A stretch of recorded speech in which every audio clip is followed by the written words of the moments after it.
નમસ્કાર મિત્રો, શ્રી કૃપાલુ શૈક્ષણિક સંકુલ યુટ્યુબ ચેનલમાં આપનું હાર્દિક સ્વાગત છે।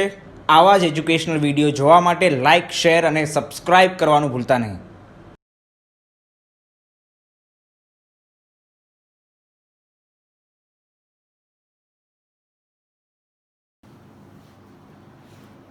જય ભગવાન। કૃપાલુ ઓનલાઈનમાં હાર્દિક સ્વાગત। આપણે ઘણું ખાસ તો ધોરણ 11 સાયન્સ માટે અત્યારે ઓનલાઈનમાં ધોરણ 11 સાયન્સ માટે આગળ વધવું। એમાં સબ્જેક્ટ આપણે ભૌતિક વિજ્ઞાન, અંગ્રેજીમાં આવેલો છે ફિઝિક્સ, બાકી બધી પ્રાઇમરી માહિતી તો તમારી પાસે હશે। ફિઝિક્સનો સ્પેલિંગ ખાસ PHYSICS।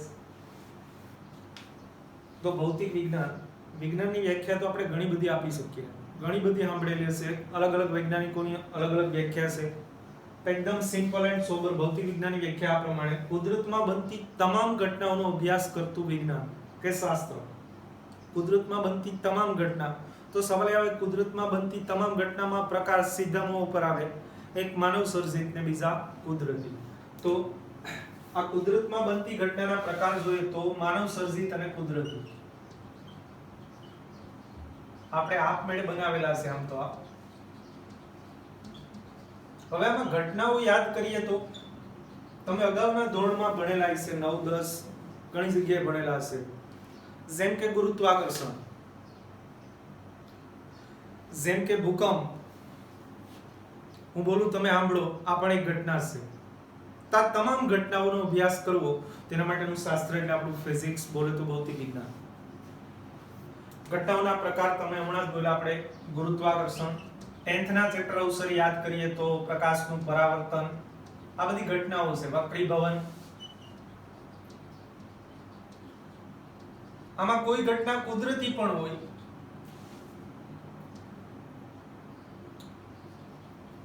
વક્રીભવન।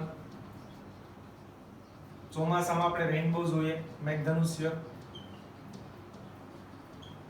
એટલે ઘટના લખવા બેસીએ તો અઢળક ઘટના છે આપણી પાસે।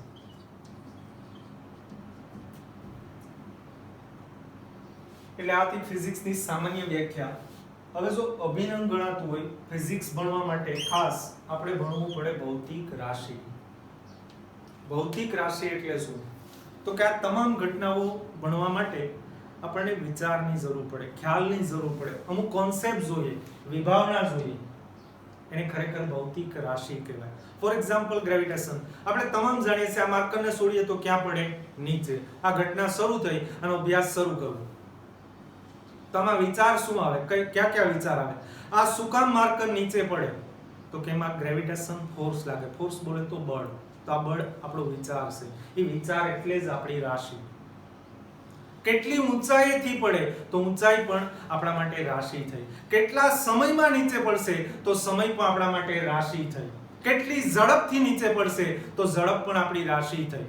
તો આ ઘટના બની, તો એમાં વિચાર કર્યા તો કેટલા બધા વિચાર ઉત્પન્ન થયા, કેટલા પ્રવેગથી નીચે પડશે, ગુરુત્વ પ્રવેગ, તો આ બધી આપણી રાશિ છે, ભૌતિક રાશિ। ખાલી એક જ ઉદાહરણ લીધું, ગ્રેવિટેશન, આવી તો અઢળક ઘટના છે આપણી પાસે। તો આમ તમામ ઘટના ભણવા માટે જો આપણે પાયાની જરૂરિયાત હોય તો એ આપણી ભૌતિક રાશિ છે। સવાલ એવો, સાહેબ આ ભૌતિક રાશિ કેટલીક છે? તો મારા અંદાજ પ્રમાણે અથવા આપણા વિજ્ઞાનના અંદાજ પ્રમાણે આ રાશિઓની સંખ્યા લગભગ 100 કરતા વધારે છે। તમે પણ ક્યાંક ને ક્યાંક સાંભળેલી છે। આ રાશિની સંખ્યા 100 કરતા વધારે છે। હવે રાશિના પ્રકાર અહીંયા જોતા તો તમે સીધા એમ કહો રાશિના પ્રકાર તો સાહેબ સદિશ રાશિ ને અદિશ રાશિ, ધોરણ 9 તરત યાદ આવે ના, એ મૂલ્ય અને દિશાના આધારેના પ્રકાર છે। અહીંયા પ્રકાર કમ્પ્લીટ ફિઝિક્સ મુજબ ભૌતિક રાશિના 2 પ્રકાર છે। આમ તો 3 પ્રકાર છે, પણ આપણી ટેક્સ્ટ બુક મુજબ 2 જ પ્રકાર છે। એક મૂળભૂત ભૌતિક રાશિ ફંડામેન્ટલ, અને બીજો સાધિત ભૌતિક રાશિ derived quantities and fundamental quantities. હવે એમાં મૂળભૂત ભૌતિક રાશિ કોને કહેવાય?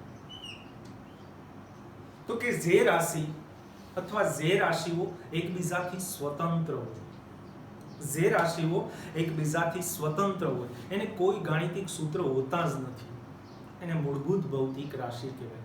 મૂળભૂત ભૌતિક રાશિ ફિઝિક્સ પાસે 7 જ છે. જોઈશું આપણે અગાઉ ઉપર. એમાંની એક તો તમે ધોરણ 10 માં વિદ્યુત પ્રવાહ, દળ, લંબાઈ, સમય, તાપમાન, એટલે 4-5 રાશિ હું બોલ્યો જે તમે ક્યાંક ને ક્યાંક સાંભળેલી છે. હવે અગાઉ આવવાની છે બાકીની 2 રાશિઓ. એટલે કુલ મૂળભૂત રાશિની સંખ્યા કેટલી? તો કે 7. સાધિત ભૌતિક રાશિ. હવે બીજો પ્રકાર, સાધિત ભૌતિક રાશિ કોને કહેવાય? તો કે આપણી પાસે જે આ 7 ભૌતિક રાશિઓ છે જે મૂળભૂત છે એના પર યોગ્ય ગાણિતિક ક્રિયાઓ કરવામાં આવે. ગાણિતિક ક્રિયા લાઈક ભાગાકાર, ગુણાકાર, વર્ગ, વર્ગમૂળ, આ સિમ્પલ ગાણિતિક ક્રિયાઓ કરી અને તારવવામાં આવે એટલે કે મેળવવામાં આવે તો આ રાશિઓને સાધિત ભૌતિક રાશિ કહેવાય. જેમ કે ઝડપનું સૂત્ર તમે ભણેલા છો, અંતર ભાગ્યા સમય. અંતર યાની કે લંબાઈ. હવે લંબાઈ કઈ રાશિ થઈ? તો કે મૂળભૂત. સમય એ પણ મૂળભૂત રાશિ. લંબાઈ અને સમયનો ગુણોત્તર લીધો યાની કે ભાગાકાર કર્યો અને તારવવામાં આવી કઈ રાશિ? ઝડપ. તો ઝડપ આપણા માટે સાધિત ભૌતિક રાશિ થઈ. સાધિત ભૌતિક રાશિની સંખ્યા ઘણી બધી છે અને એના પર જ આપણું ટોટલ ફિઝિક્સ ઉભેલું છે. આમ ગાણિતિક ક્રિયા આવે એટલે ગણિત યાદ આવે છે. એટલે મારી ભાષામાં ફિઝિક્સ એટલે એક ફોર્મ્યુલા જ આપું. ફિઝિક્સ એટલે સાયન્સ પ્લસ મેથ્સ. આ બેનો સમન્વય થાય તો ને તો જ ફિઝિક્સ ક્લિયર થાય. એટલે અમુક કોન્સેપ્ટ મગજમાં હોય કે ફિઝિક્સ એટલે વિજ્ઞાન. ના, ગણિત અને વિજ્ઞાન બેયનો સમન્વય. વિજ્ઞાન થાય, વિજ્ઞાન કઈ રીતે રજૂ થાય? આપણે ફંડા વાંચીએ. આપણું પહેલું ચેપ્ટર છે ભૌતિક વિજ્ઞાનનું. ફંડા એવું કહે કે કોઈ પણ ઘટનાનું પહેલા અવલોકન કરવામાં આવે. વિજ્ઞાન કેવી રીતે નિર્માણ થાય, કોઈ ઘટના કેવી રીતે બને એનું અવલોકન કરવામાં આવે. વારંવાર અસંખ્ય વખત અવલોકન થયા બાદ એના અમુક તારણ નીકળે. એ તારણ એટલે આપણા નિયમ અને સિદ્ધાંત બને. એ નિયમ અને સિદ્ધાંત બન્યા બાદ એની ગણતરીઓ શરૂ થાય. જેમ કે અહીંયા કોઈ પણ આપણે ટ્યુબલાઇટ હાલે તો ટ્યુબલાઇટ એક પહેલા અવલોકન થતું હોય, બનતી હોય ત્યારે અથવા કાંઈ પણ અવલોકન થાય પછી હવે આપણને એવું એમાં ગણવાનું મન થાય કે કેટલો પ્રકાશ મળે. તો કેટલો આવે એટલે ગણિત આવે. કેટલો પ્રવાહ વપરાય, ગણિત આવે. એટલે કોઈ પણ ઘટનાનું નિરીક્ષણ થયા બાદ એના સિદ્ધાંત બને. આ સિદ્ધાંતના યોગ્ય રિઝલ્ટ માટે આપણે હંમેશા ગણિતનો સાથ લેવો જ પડે. એટલે ફિઝિક્સનું ફોર્મ્યુલા અહીંયા બોલું તો સાયન્સ પ્લસ મેથ્સ. એક ટેક્સ્ટ બુકમાં વિધાન પણ છે. Physics is a king of science and maths is a queen of this science. આ વિધાન પણ અહીંયા યથાર્થ છે. ગુજરાતીમાં બોલું તો ભૌતિક વિજ્ઞાન એ તમામ વિજ્ઞાનનો રાજા છે. આપણીમાં વિજ્ઞાન ઉપલબ્ધ તમે જાણો છો એ મુજબ ધોરણ 10 માં તમે જાણો છો રસાયણ વિજ્ઞાન, ભૌતિક વિજ્ઞાન અને જીવ વિજ્ઞાન. આ ત્રણેય વિજ્ઞાનમાં આ રાજા તરીકે ગણવામાં આવે. અને આ વિજ્ઞાનની રાણી તો કે ગણિત. આ કોઈ અહીંયા રાજા મહારાજા એટલે કઈ મેવાડ જીતી લીધું રાજસ્થાન ને એના આધારે આ કહેવત નથી. ખરેખર રાજા એટલે આપણે એવું વાર્તાઓમાં ને વાંચીએ રાજા એટલે શું અને રાણી રાજા એટલે શું, આમ એવો અહીંયા ઉલ્લેખ કેમ આ રીતે વિધાન લખેલું છે આપણી જ બુકમાં છે, આપણી ટેક્સ્ટ બુકમાં છે. ખરેખર અહીંયા ઉલ્લેખ એનો મતલબ સમજીએ તો આ પ્રમાણે છે. રાજા જીતો હોય કે હારેલો હોય, એટલે હતાશ હોય, સુખમાં હોય કે દુઃખમાં હોય, કોઈ પણ સંજોગોમાં એનો સાથ કોણ આપે? એના રાણી. સેમ વસ્તુ અહીંયા આપણું વિજ્ઞાન ક્યાંક અટકવું હોય, અમુક સિદ્ધાંત આપ્યા બાદ ક્યાંક અટકેલું પડ્યું હોય, કંઈક કોન્સેપ્ટની જરૂર પડે તો આ બધા કોન્સેપ્ટ આપણે મેથ્સ દ્વારા મળી જાય. એટલે એક ફોર્મ્યુલા ફિઝિક્સ બરાબર સાયન્સ પ્લસ મેથ્સ. અને એના આધારે જ આપણે તમામ રાશિઓ મળે અને આ તમામ રાશિઓના આધારે ઘટના નિર્માણ થાય અને ઘટનાના આધારે આપણું વિજ્ઞાન નિર્માણ થયું.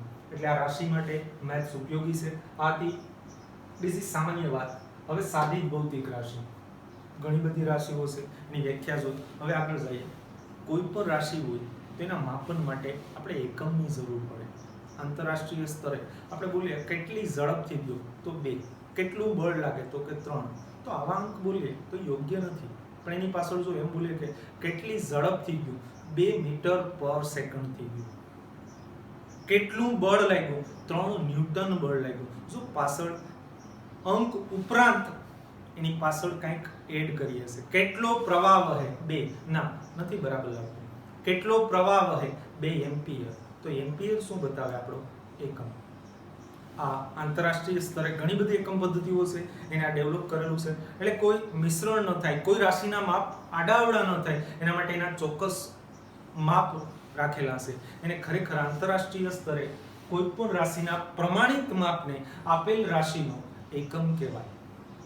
એકમની ક્યાંય વ્યાખ્યા પણ નથી આપણી બુકમાં, પણ આપણી રીતે તૈયાર કરી કે કોઈ પણ આંતરરાષ્ટ્રીય સ્તરે કોઈ પણ રાશિના પ્રમાણિત માપને આ સ્ટાન્ડર્ડ માપ અત્યારે તો એસઆઈ વાળા નક્કી કરે. જેમ કે તમે યાદ રાખેલું છે વિદ્યુત પ્રવાહનો એસઆઈ એકમ તો કે એમ્પિયર, વિદ્યુત સ્થિતિમાનનો એસઆઈ એકમ વોલ્ટ, પાવરનો એસઆઈ એકમ વોલ્ટ. આ બધું તમે અગાઉના ધોરણોમાં ભણેલા હશે.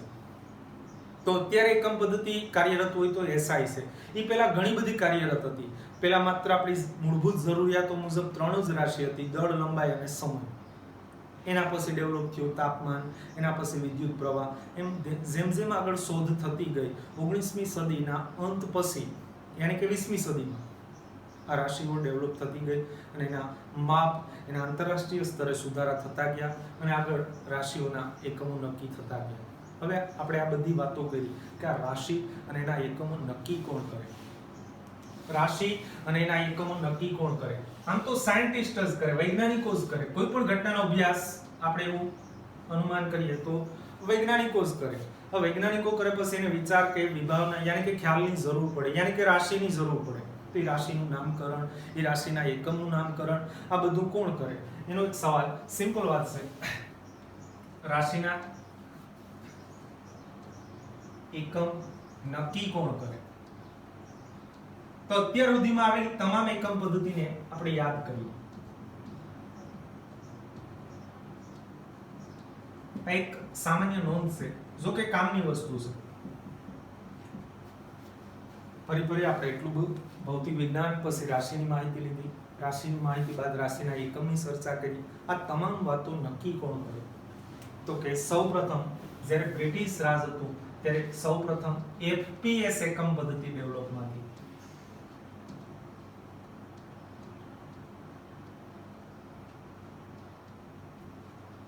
FPS means F એટલે ફૂટ, P એટલે પાઉન્ડ અને S એટલે સેકન્ડ. આ ત્રણે ખરેખર રાશિના એકમો છે. પહેલા સૌપ્રથમ લંબાઈનો SI, લંબાઈનો એકમ ફૂટ હતો, દળનો એકમ પાઉન્ડ હતો અને સમયનો એકમ સેકન્ડ હતો. એ અર્થમાં આ એકમ પદ્ધતિ હતી FPS, પૂરું નામ ફૂટ, પાઉન્ડ અને સેકન્ડ. એના પછી ડેવલપ થઈ CGS એકમ પદ્ધતિ.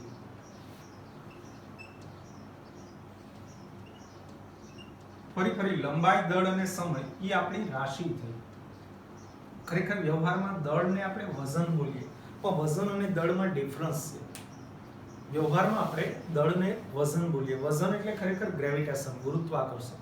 આ માત્રનું દળ અને વજન ધોરણ 9 માં પણ આવી ગયું. અગાઉ આપણે પણ ગ્રેવિટેશન ચેપ્ટરમાં અગાઉ આ બેનો ડિફરન્સ શું છે એ જોઈશું.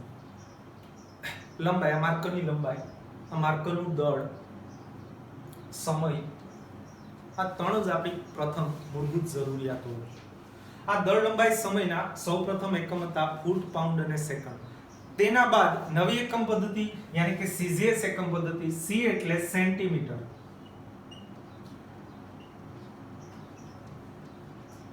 G બોલે તો ગ્રામ અને S બોલે તો સેકન્ડ. આ એકમ પદ્ધતિ આવી ત્યારબાદ સેન્ટીમીટર, ગ્રામ અને સેકન્ડ. સેન્ટીમીટર કોનો એકમ? લંબાઈનો. અત્યારે પણ નાના એકમોમાં એની ગણના કરીએ છીએ.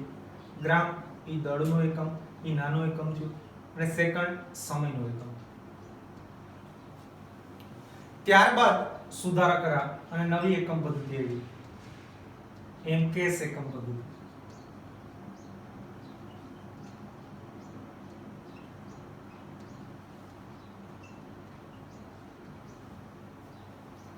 MKS માં M એટલે મીટર, K એટલે કિલોગ્રામ અને S એટલે સેકન્ડ. આ મીટર, કિલોગ્રામ, સેકન્ડ, સેન્ટીમીટર, ગ્રામ, સેકન્ડ, ફૂટ, પાઉન્ડ, સેકન્ડ, આ ત્રણ એકમો બતાવો. રાશિ તો ત્રણે એકમ પદ્ધતિમાં એક જ છે. મીટર રાશિ લંબાઈ જ લાગુ પડે. લંબાઈનો એકમ મીટર, દળનો એકમ કિલોગ્રામ અને સમયનો એકમ સેકન્ડ. અત્યાર સુધીની તમામ એકમ પદ્ધતિમાં સમયના એકમમાં કોઈ ફેરફાર નથી જોવા મળ્યો, સેકન્ડ. બાકી દિન પ્રતિદિન બાકીના એકમોમાં ચેન્જ જોવા મળ્યો. અત્યારે કાર્યરત હોય તો એસઆઈ એકમ પદ્ધતિ. ફ્રાન્સમાં પેરિસ ખાતે એસઆઈ એકમ પદ્ધતિનું વડું મથક છે. ત્યાંથી બધું સ્ટાન્ડર્ડાઇઝેશન નક્કી થાય કે એટલા મીટરનું સળિયું 1 મીટર કહેવામાં આવે. પ્લેટિનમનો એક તુલ્લું છે, તુલા છે. ઈ તુલા એનું વેઇટ યાની કે દળ 1 કિલોગ્રામ છે. તો ત્યાંથી બધાએ મેઝર કરી અને ઇન્ટરનેશનલ આંતરરાષ્ટ્રીય સ્તરે આ બધાને મોકલવામાં આવ્યું અને અહીંયાથી નક્કી કરવામાં આવ્યું. અત્યારે હાલમાં કાર્યરત કઈ એકમ પદ્ધતિ? એસઆઈ. એની પહેલાની આ 3 એકમ પદ્ધતિઓ. આથી સામાન્ય માહિતી રાશિ અને તેના એકમો વિશે. હવે વધુ ડીપમાં આપણે એસઆઈ એકમ પદ્ધતિમાં મૂળભૂત ભૌતિક રાશિ વધુ ડીપમાં જોઈશું અગાઉ પર.